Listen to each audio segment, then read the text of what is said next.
Abran sus Biblias, por favor, en Judas.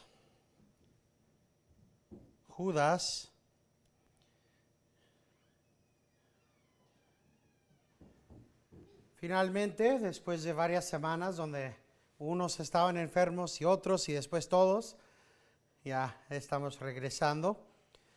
Y estamos en parte 1 de salvación a contención y estaremos leyendo del versículo 3 al versículo 7 de la epístola de Judas y meditando en eso. Es muy posible que no pasaremos del versículo 4 hoy, pero es bueno el poder tomar el tiempo para meditar en la palabra de Dios. Dice así la palabra de Dios en el nombre del Padre, el Hijo y del Espíritu Santo. Amados, por el gran empeño que tenía en escribiros acerca de nuestra común salvación, he sentido la necesidad de escribiros exhortándoos a contender ardientemente por la fe, que de una vez para siempre fue entregada a los santos, pues algunos hombres se han infiltrado encubiertamente, los cuales desde mucho antes estaban marcados para esta condenación, impíos que convierten la gracia de nuestro Dios en libertinaje y niegan a nuestro único soberano y Señor Jesucristo.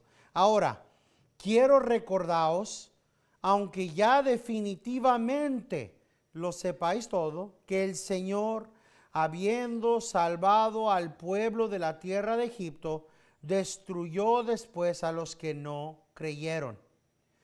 Y a los ángeles que no conservaron su señorío original, sino que abandonaron su morada legítima, los ha guardado en prisiones eternas bajo tinieblas para el juicio del gran día. Así también Sodoma y Gomorra y las ciudades circunvenizas, a semejanza de ellos, puesto que ellas se corrompieron y siguieron carne extraña, son exhibidas como ejemplo al sufrir el castigo del fuego eterno.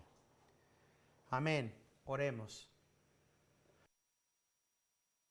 Padre Celestial, te damos gracias por tu palabra y por la oportunidad que tenemos de meditar en ella. Señor, te pedimos que nos des sabiduría e inteligencia, que me des palabras correctas, entendibles a mí. Señor, como te pedimos cada semana, te pedimos que nos des ojos para ver la verdad de tu palabra, oídos que puedan oír claramente esa verdad, y una mente y un corazón que puedan retener, grabar permanentemente dentro de ellos las verdades de tu palabra,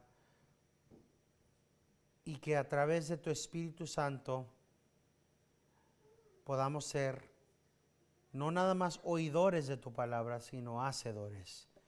Esto te lo pedimos en el nombre de Cristo, nuestro Redentor. Amén.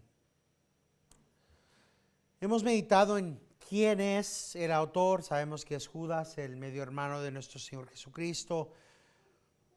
Y el punto del título del mensaje, de salvación a contención, es porque nunca veremos Judas, la epístola de salvación, porque lo que tenemos es Judas, la epístola de contención. Dice en el versículo 3, amados, por el gran empeño que tenía en escribiros, ¿de qué? Acerca de nuestra común salvación, he sentido la necesidad de escribiros exhortándoos a contender ardientemente por la fe que de una vez para siempre fue entregada a los santos. Está escribiendo y dice, saben, tenía en mente y estaba haciendo un gran empeño para escribir sobre nuestra común salvación. Pero voy a escribir exhortándolos para contender ardientemente por la fe. Ahora, ¿a quién le está escribiendo?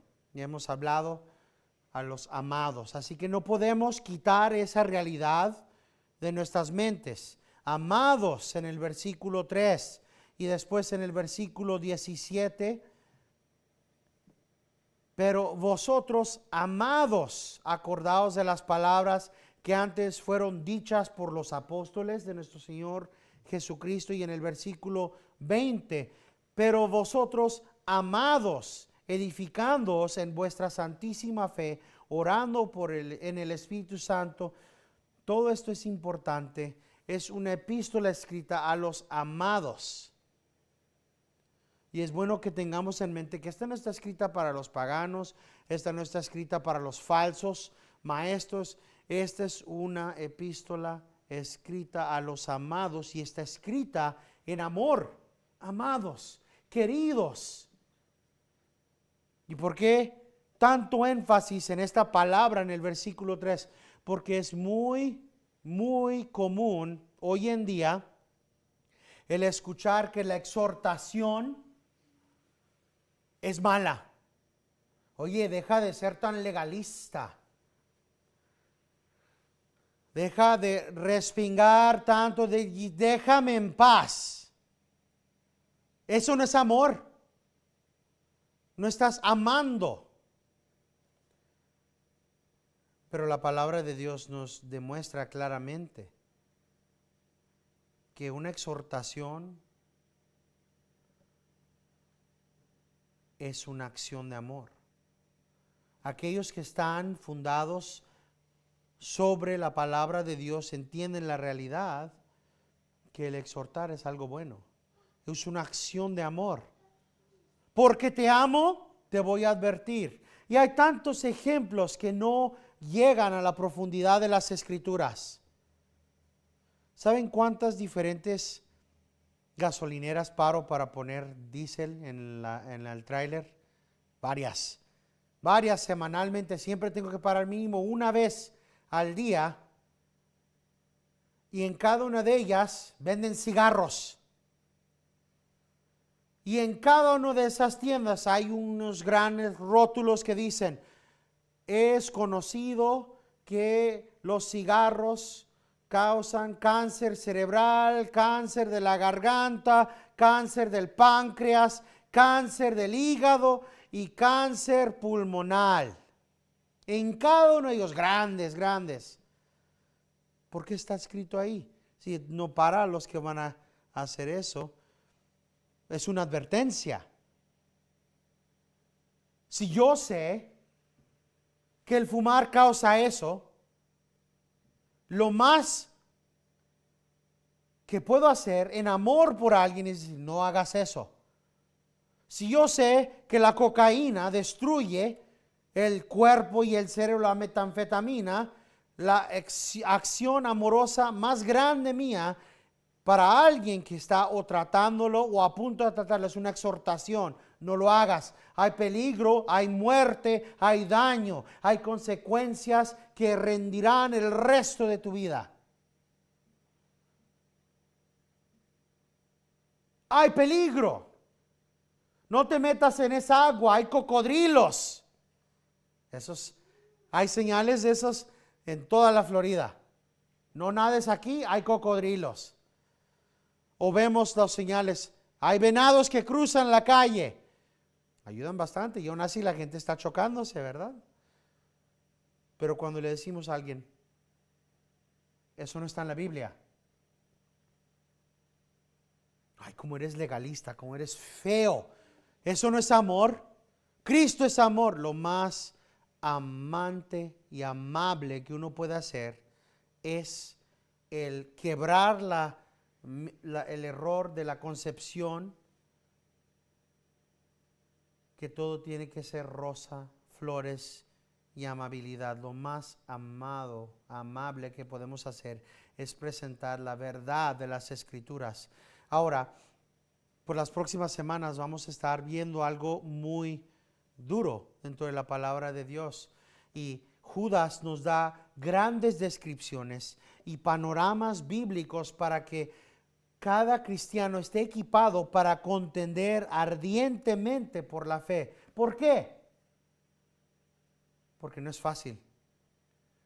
Cuando los que tenemos que contender son la abuela, es el hermano, es el tío, es el primo. No es fácil. Cuando vemos, no con conocimiento bíblico, sino con emociones. Tenemos los lentes del amor familiar. Y lo que necesitamos es claridad bíblica. Pero la realidad es que estas tendencias emocionalistas permean la cultura cristiana. De hecho, el doctor Voddie Baucham, el pastor Baucham, tiene un chiste que ha dicho que ha ofendido a mucha gente, especialmente a los de la Convención Bautista del Sur. Él dice, hay un mandamiento 11 que es seguido y obedecido de muchos cristianos, especialmente en la Convención Bautista del Sur. ¿Y cuál es el mandamiento número 11? Tú serás bueno, cariñoso, amable. Y esto a la exclusión de los otros mandamientos. Oye, no seas feo, sé bueno, sé amable. Oye, no hablamos de eso aquí. Eso no es amable. Sin embargo, vemos en Santiago, en Juan, en Pedro, cómo es que ellos dicen, amados, queridos hermanos, amados hermanos, amados, amados, amados. ¿Y qué es lo que sigue? Mis más queridos, amados en Cristo. Exhortación, exhortación, mandamientos. Obedezcan a Dios. Estas palabras, amados, no son en vano. Son genuinas, son una expresión de amor y de apreciación a aquellos que son los redimidos. Sin embargo, están removidos de estas sensitividades emocionalistas modernas. En nuestro día hay un tipo de sociedad cristiana muy gomita, llena de emociones y de felicidad y de gozo y de amor, pero vacía de la doctrina bíblica. Una sociedad cristiana donde no existe la exhortación, no existe la disciplina bíblica.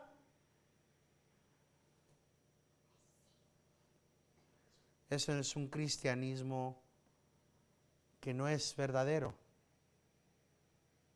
Y cuando ellos ven a los cristianos que sí ejercitan la disciplina bíblica, que sí se exhortan cada uno, obedecen lo que dice en Hebreos, exhortándonos y tanto más cuando veis que aquel día se acerca, no dejando de congregarnos como algunos tienen por costumbres, exhortándonos y tanto más. No, ustedes son legalistas y ven a esas iglesias obedientes y a esos cristianos obedientes con odio, con rencor. Esto aún en la cara de la realidad que las escrituras dicen claramente que el amor a Dios es demostrado en obediencia a sus mandamientos. Cristo lo dijo claramente, si me amas, obedecerás mis mandamientos. Los que me aman, ellos son los que me conocen y estarán conmigo y con el Padre. Fidelidad al Rey Jesucristo. Lo vemos, como ya dije en Hebreos. Hebreos 10.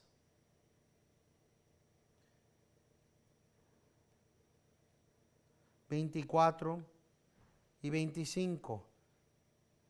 Y consideremos cómo estimularnos unos a otros al amor y a las buenas obras. Noten eso, consideremos cómo vamos a estimularnos los unos a los otros al amor a Dios y a las buenas obras. ¿Cómo lo haremos? No dejando de congregarnos como algunos tienen por costumbre, sino exhortándonos unos a otros, y mucho más al ver que el día del Señor se acerca. Aún dentro de esta sección claramente dice, hay exhortación. ¿Cómo nos podemos estimular? ¿Cómo es que podemos decir, échale ganas, continúa, corre la fe, el camino de la fe? Solamente exhortándonos, no dejando de congregarnos y exhortándonos unos a otros.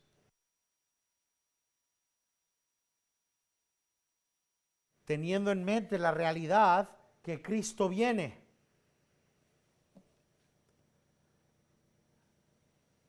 Esto no debería ser algo pasivo. Esto no debería ser algo que nada más de vez en cuando lo vamos a hacer. De vez en cuando la luna está llena. No. Tenemos que meditar y contemplar cómo podemos. Consideremos. Eso no es una acción pasiva. Considera cómo puedes estimular. Considera cómo vas a estimular a tu hermano y a tu hermana. Piénsenlo. ¿Cómo pueden estimular a un hermano que nunca viene a la iglesia? ¿Cómo pueden estimular a una hermana con la que nunca hablan durante la semana? ¿Cómo podemos estimular a ellos a dar fruto bíblico, amor y a buenas obras? Eso es amor. El pensar, el meditar. ¿Cómo? ¿Cómo puedo ayudar a este hermano? Exhortándonos los unos a los otros. Continuando. Eso no significa decir, oye, como eres feo, estás regándola, no sirves para nada. No, es hacer lo que la palabra de Dios nos dice. Para ver un ejemplo, vamos a Primera de Tesalonicenses.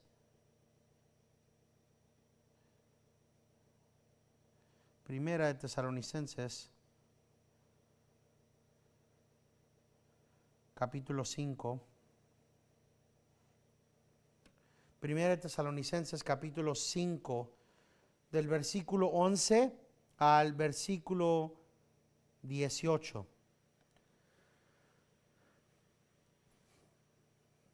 Noten esto. ¿Cómo se ve el considerar y exhortarnos los unos a los otros? Hay tanto aquí que si van a subrayarlo está perfectamente bien. Por tanto, alentaos los unos a los otros y edificaos el uno al otro, tal como lo estáis haciendo. Sean aliento, edifíquense. ¿Cómo lo hacemos? ¿Verdad? ¿Cómo lo hacemos? Os rogamos, hermanos, que reconozcáis a los que con diligencia trabajan entre vosotros y os dirigen en el Señor y os instruyen. Bueno, primero reconozcan a los pastores, a los que están obrando diligentemente, trabajando entre vosotros y los dirigen en el Señor y nos instruyen. Ahí está uno.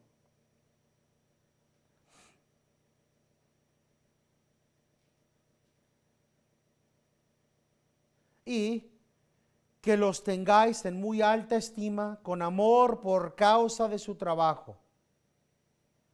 Vivid en paz los unos con los otros. Así que primero reconozcan a el pastor que ha sido puesto y ha sido cargado con el cuidado de tu alma. Ténganlos con alta estima y con amor por causa de su trabajo. Ahora, Esto no significa, pues a todos los que se dicen pastores, no. Los que con diligencia trabajan entre vosotros y os dirigen en el Señor y os instruyen, y a los que los tengáis en muy alta estima con el Señor por causa de ese trabajo. ¿Cuál es el trabajo? Aquellos pastores que fielmente los están instruyendo, dirigiendo. Segundo, vivan en paz los unos con los otros. Vivan en paz los unos con los otros.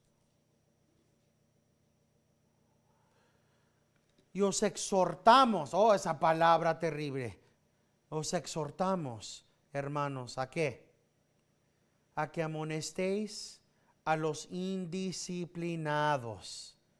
Animéis a los desalentados. Sostengáis a los débiles y seáis pacientes con todos. Esta es la exhortación. ¿Cómo dan este fruto? Cuando están considerando cómo exhortar los unos a los otros a amor y a buenas obras, ¿cómo lo hacen?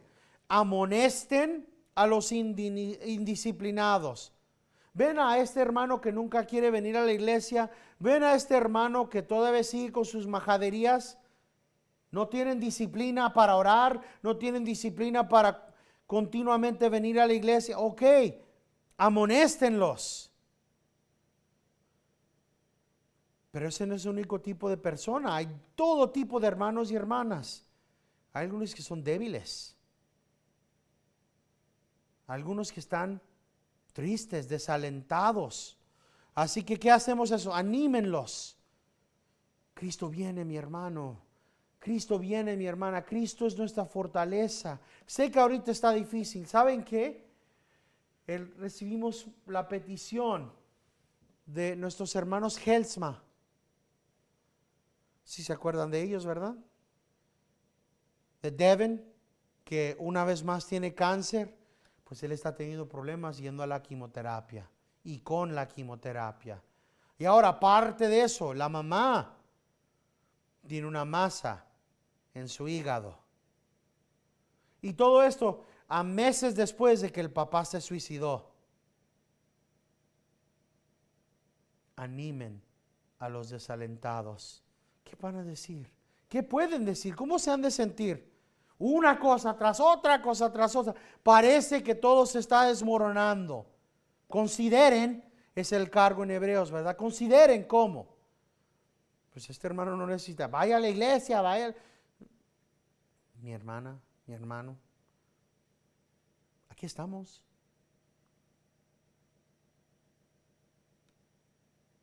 Acuda a Cristo. Acuda a Cristo.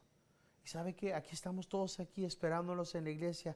Estamos orando por usted. Si necesita algo, dígame. Eso es el animar a los desalentados. Pero ahí no termina. Sostengáis a los débiles. Sostengáis a los débiles. ¿Sabe qué? No sé si puedo hacerlo. No sé si tengo la fuerza para continuar en esta obra. Sígale, échele ganas. Mientras siga sintiendo el remordimiento de su pecado, continúe. Ese es fruto. Es que no veo fruto en mi vida. Créame, hay fruto, lo veo.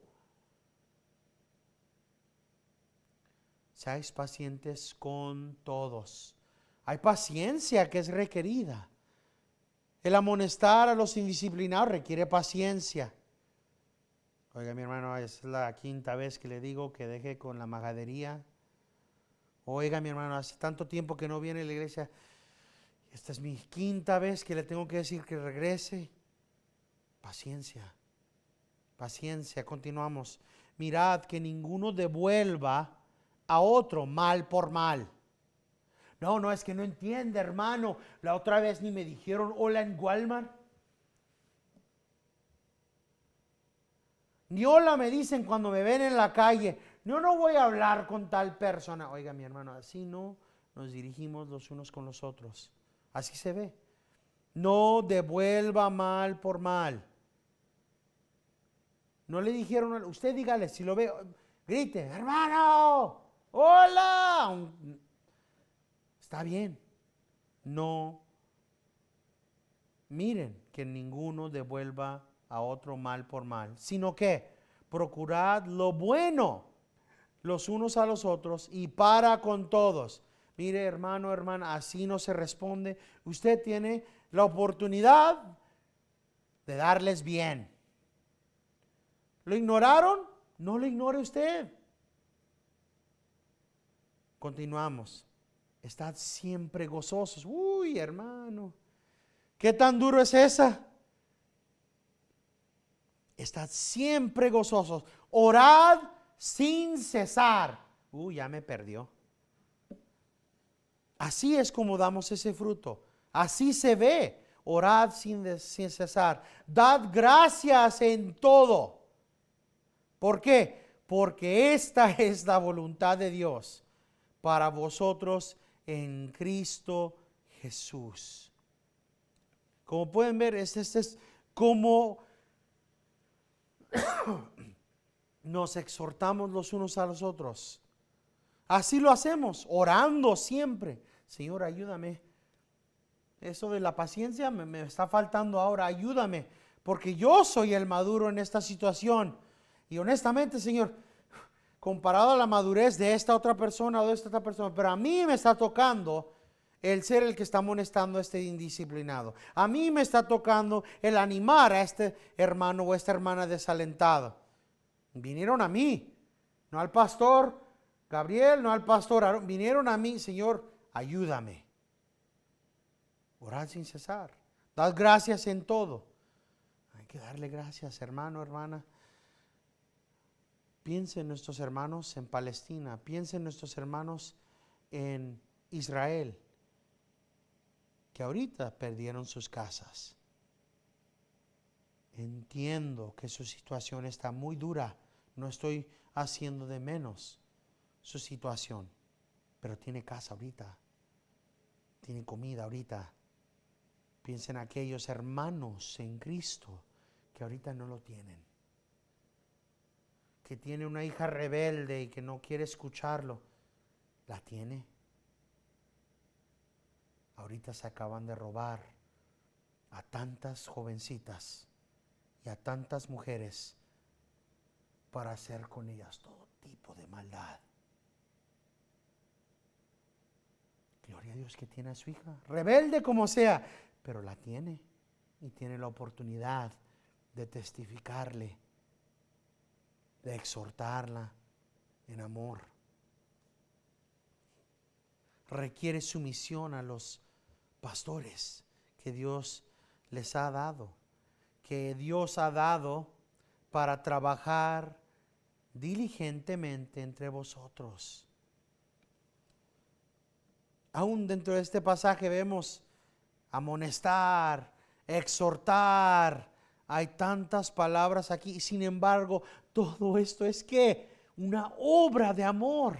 Es una obra de amor cuando van y exhortan y amonestan al que está indisciplinado. Es tanta una acción de amor el decirle a ese indisciplinado: oiga, póngase las pilas, ore mi hermano, vaya a la iglesia. Es igual una demostración de amor como el ir y animar al desalentado. Es el demostrar amor.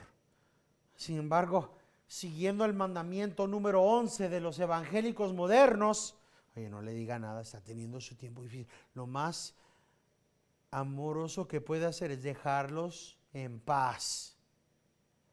No existe eso en la vida cristiana. Así que cuando vemos que dice aquí, Judas, amados, tenía un gran empeño para escribirlos de nuestra salvación común. Amados, les iba a escribir de algo excelente, hasta feliz. Miren, les iba a escribir de nuestra salvación común. Sin embargo, era necesario, es sentido la necesidad de escribiros exhortándoos. Básicamente lo que estamos viendo aquí es, miren mis hermanos, estaba empeñándome tanto para escribirles una carta que hubiera traído una sonrisa a sus caras. Era una carta de la salvación que tenemos en común. Sin embargo, me redarguyó el espíritu y tuve una gran necesidad. Era tan necesario que dejara esa carta que les iba a escribir, esa carta que con gran empeño iba a escribir. Porque esta necesidad, este tema es más importante. ¿Y cuál es ese tema? El exhortarlos a contender ardientemente por la fe que de una vez para siempre fue entregada a los santos. Era necesario.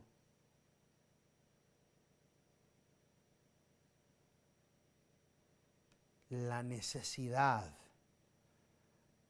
de escribir. Piensen, el peso que da esa palabra, era necesario. He sentido la necesidad. Era para que el que sea que iba a leer esto tuviera en mente este cambio de temas. En lugar de hablar de la salvación que tenemos todo en común, ahora una exhortación a contender ardientemente por la fe. No fue una acción tomada ligeramente. He sentido la necesidad. En una de las traducciones de la Biblia de la Legacía estándar en inglés, pone el versículo de esta manera: mis amados, mientras yo estaba haciendo todo esfuerzo para escribiros de nuestra común salvación, yo sentí la necesidad de escribiros, exhortándolos para contender earnestamente, ardientemente, por la fe que de una vez para siempre fue entregada a los santos. No era una cosa ligera y está escrito en amor. Judas estaba haciendo todo el esfuerzo necesario para escribir esta otra carta, y cuando vemos, era más necesario esto, deberían de haber alarmas. Porque lo que sigue no es algo ligero, lo que sigue es importante. ¿Y qué es lo que dice? Pues algunos hombres se han infiltrado encubiertamente.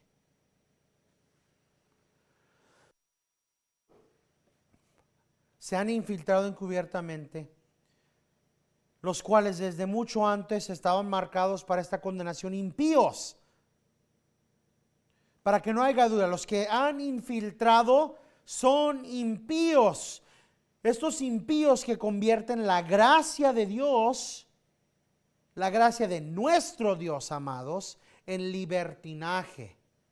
No cesan solamente en bastardizar la gracia de Dios en libertinaje, sino que aún niegan a nuestro único soberano y Señor Jesucristo. Es casi las mismas palabras de 2 de Pedro, capítulo 2, versículo 1 al 3. Pero Pedro está hablando de los que han de venir, y Judas está diciendo, ya han llegado, se han infiltrado, ya están aquí. Han infiltrado, tenso del pasado, que traerán doctrinas falsas. Es lo que decía Pedro. Si ven, han infiltrado, vendrán, dice Pedro. Y esta es una exhortación. Tienen una obra: el contender ardientemente por la fe, porque estos son impíos. Son impíos que convierten la gracia de Dios, gracia que cada cristiano tiene, y ellos toman esa gracia y dan permiso para pecados. Y eso es una perversión. Otras traducciones que dice que Estos impíos convierten la gracia de nuestro Señor en sensualidad.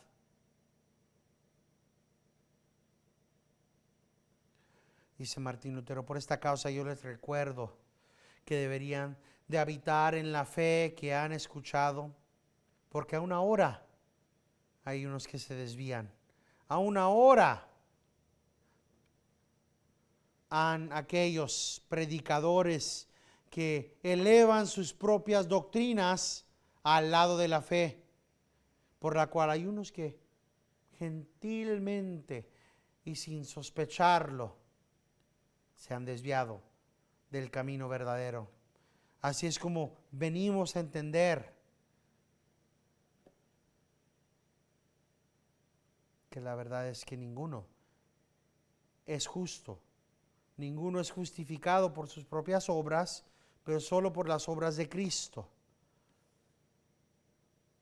Donde vemos fe, lo que sea que está hecho en la fe es bueno. Pero lo que sea que estos que secretamente están introduciendo es falsa doctrina.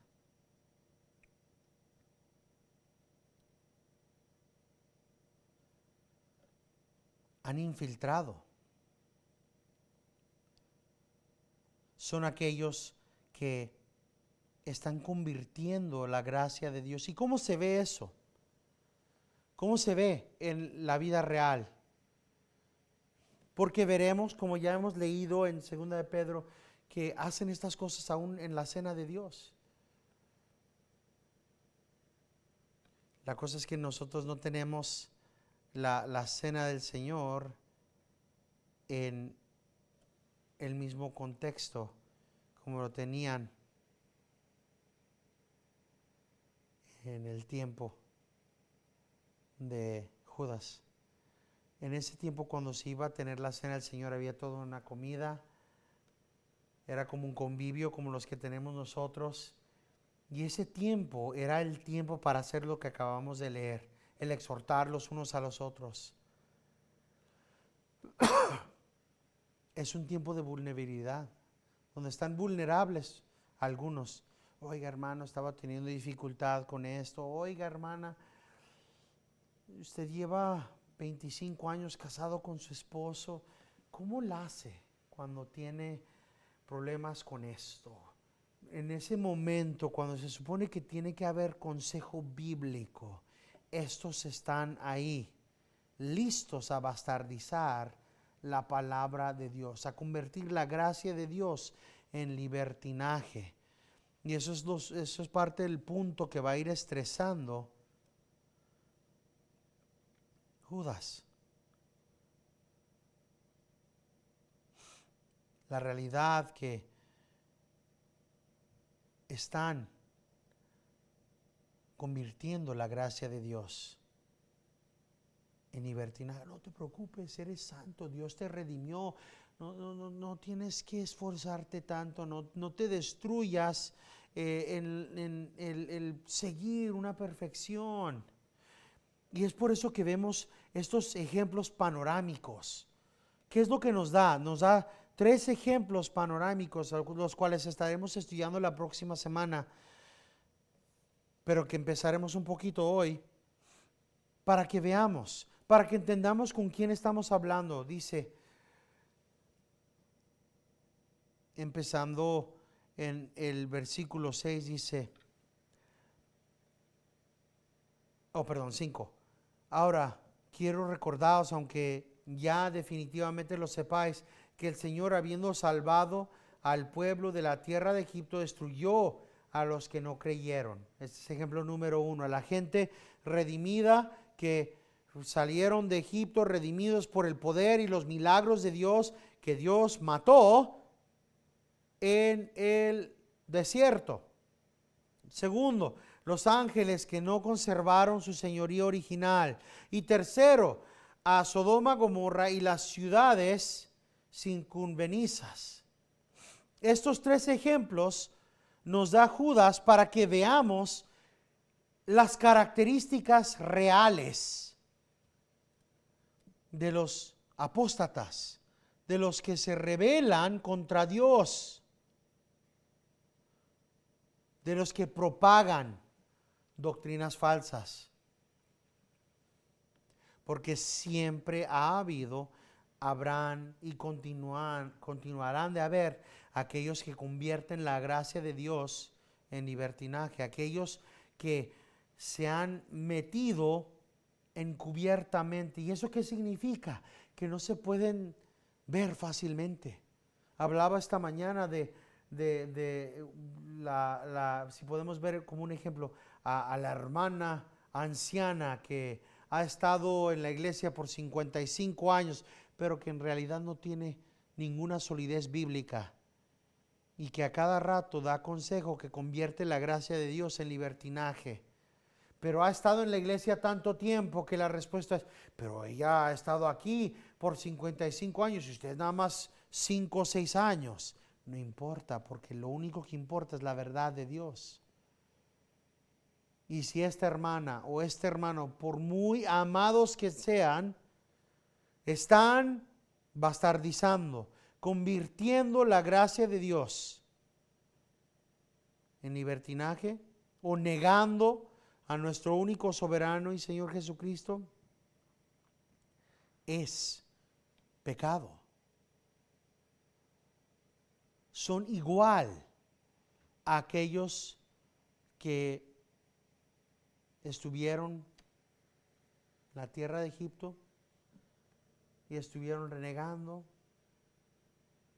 y Dios dijo, no entrarán a mi reposo. Son iguales a los ángeles que no obedecieron y traicionaron el decreto de Dios al aliarse con Satanás. Son iguales a los perversos de Sodoma y de Gomorra que pervertieron hasta las ciudades alrededor de ellos. Y da estos ejemplos para que cuando nosotros veamos a la abuela, para que cuando nosotros veamos al tío, para que cuando nosotros veamos a esta persona que categóricamente es apóstata, es categóricamente impío, no veamos con lentes del mandamiento 11, sino que veamos con la claridad de la Biblia. Son aquellos que la palabra de Dios dice claramente, encubiertamente se han metido, han infiltrado. Son aquellos que son rebeldes, renegones, respingones como los que estaban en el desierto, pelean contra lo que Dios ha mandado, como aquellos de Sodoma y Gomorra. Son tan peligrosos que permitirlos alrededor de uno es como estar corrompidos. Tantas veces leemos, las malas compañías corrompen las buenas costumbres. No vemos la seriedad de eso, que el permitir a tal persona en nuestra vida, el permitir a tal persona en nuestra congregación es similar. Aquí dice, es el igual a aquellos como Sodoma y Gomorra. Que las perversidades de Sodoma y Gomorra permearon a las ciudades circunvenizas, a semejanza de que aquellos, puesto que ellas se corrompieron y siguieron carne extraña, son exhibidas como ejemplo al sufrir el castigo del fuego eterno. Es por eso que la palabra de Dios nos llama a la fe verdadera, a no permitir que crezca una raíz de amargura de entre nosotros, no permitir que un poco de levadura esté en la iglesia, porque cada una de esas que permitimos corrompe a los que están aquí. Pero eso lo continuaremos la próxima semana, empezando aquí en el versículo 4 una vez más y yendo más claramente en lo que vemos.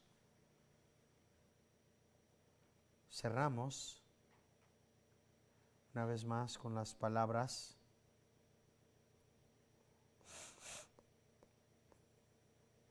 de Pablo en Primera de Corintios 15, versículo 58.